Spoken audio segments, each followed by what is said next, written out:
Theo, and Paul Perillo, right? Okay. I met him at another storytelling show, 10+9. I think we only had one show together, and I was impressed with the way that he told the story.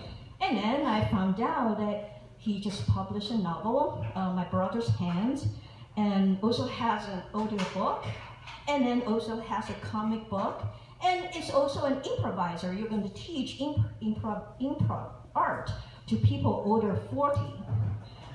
I'm above 50, so I don't know what's the difference, but, and then you're also a guide, tour guide, right?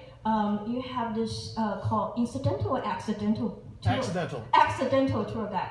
So this is somebody who's multi-talented, and I told him that, Paul, you're going up first. You're setting the tone for the show. And he said, well, I don't know if I'm coming. But here, no pressure, Paul. It's all yours. All right.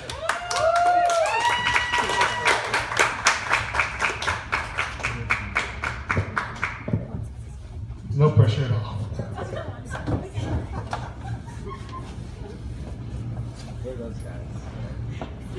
The first time I saw Tina, she seemed to be backlit, glowing like a beat girl in the music video.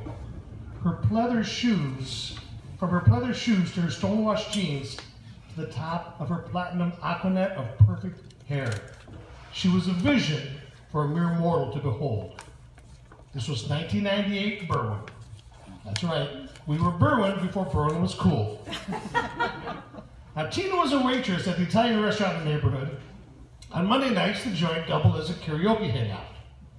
Tina's smile lit up the space around my table when she came to refill on metallic flavored iced tea. She was always just out of reach, barely accessible. She was my Suzanne Summers, and I was her Richard Dreyfuss. We were living American graffiti. Week after week, I went to see her, to sing, to eat pasta. I watched that perfection sway as she delivered my rigatoni or mastichone. After 6 months of carbs and Billy Vera songs, I finally got the nerve to ask Tina for a date. It was my get out of my dreams, the end of my cars moment. I choked a bit on my ravioli and she casually agreed to a date with me. Well, I looked around the room to see if anyone else had heard her. The room was empty except for one 69 comeback Elvis. When the night finally arrived, I got to Tina's house a little early. As I pulled up, I saw her there on the poorly lit porch. She was standing knee-deep in a sea of children's toys in various states of disrepair. I hopped out of the car, intending to open the door for her. I remember you were a little taller, was the first thing she said to me. That was the first of what would be an unending litany of words that poured from her mouth like so many children on the last day of school. There were a lot, and they were in a hurry to get out. What are you in the mood for? I said. I wanted this to be a special night. I wanted her to remember this forever, for all the right reasons. Well, don't you work at a karaoke bar on the weekends? She asked. That was the last thing I expected to hear.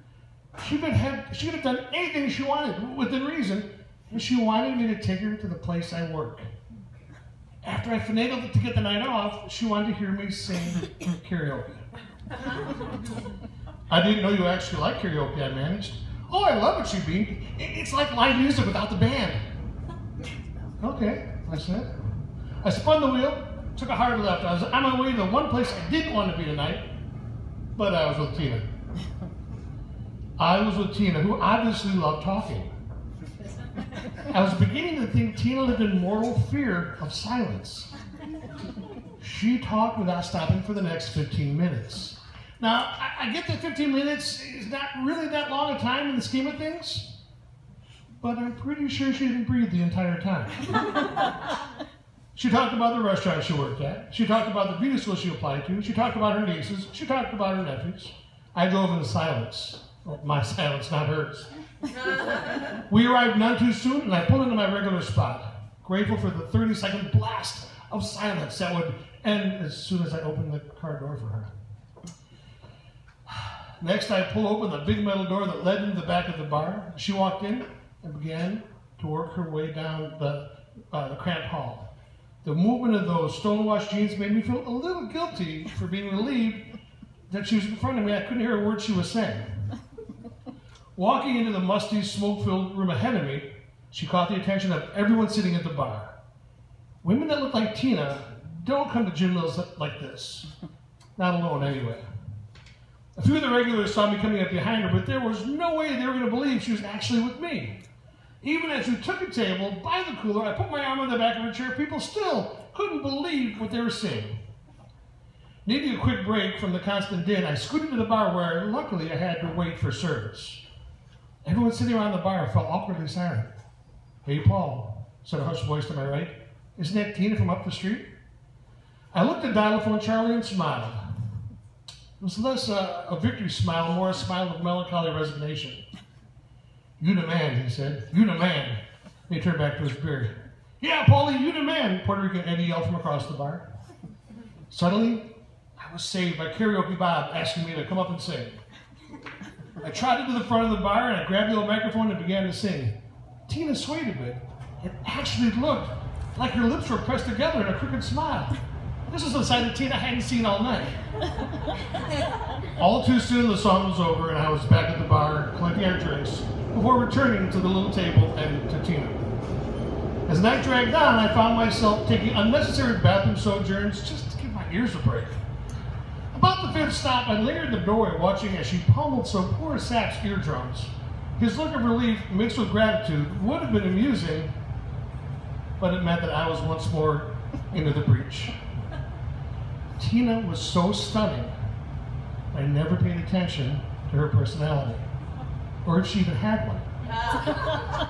I would just stare over my ravioli, memorizing every inch of her perfection. I guess my short-sightedness makes the entire evening my fault. I still would have tried to get a date, but I would have been a little more prepared for what I was in for. So there we were. So my night progressed. Sing, drink, listen, piss, repeat.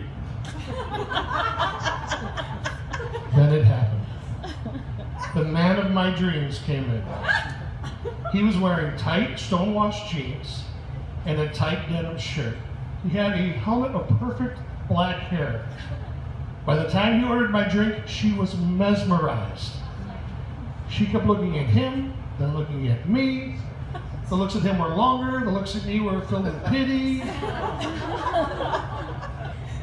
You don't mind, do you? She asked. I tried to look dejected, but all I could do was offer a weak smile. They left together before he even finished his first beer. I watched that perfect ass walk right out of my mouth. Don't worry, Paul, you're still the man, dial-a-phone Charlie said. Most guys with your looks wouldn't even have the stones to ask out a girl like Tina. You are so the man. I don't feel like the man, I said. No, you're the man, Paulie, Puerto Rican Eddie shouted. Can I be the other man? Tina's perfume lingered a bit. Her voice kind of echoed in my ear. She was where she needed to be tonight, and so was I. I sat down with Puerto Rican Eddie and some guy with a broken tooth and a Garth Brooks t-shirt. I reached for a cigarette. The night was still young. Thank you very much.